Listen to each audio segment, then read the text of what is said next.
جو مسلمان سونے سے پہلے 33 دفعہ سبحان اللہ، 33 دفعہ الحمدللہ اور 34 دفعہ اللہ اکبر کہے تو یہ ذکر اس کے لیے خادم رکھنے سے بہتر ہے۔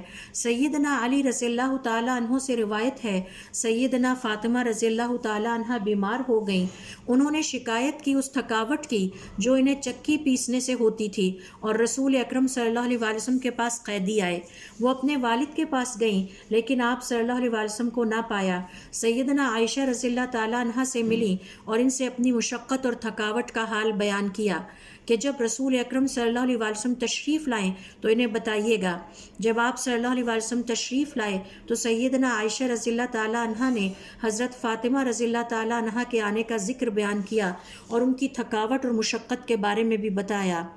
حضرت فاطمہ رضی اللہ تعالیٰ عنہ فرماتی ہیں کہ ہم اپنے بچھونے پر جا چکے تھے، آپ صلی اللہ علیہ وسلم تشریف لائے، ہم نے چاہا ہم کھڑے ہوں، آپ صلی اللہ علیہ وسلم نے فرمایا اپنی جگہ پر رہو، پھر ہمارے درمیان بیٹھ گئے، یہاں تک کہ میں نے آپ صلی اللہ علیہ وسلم کے قدموں کی ٹھنڈک کو محسوس کیا۔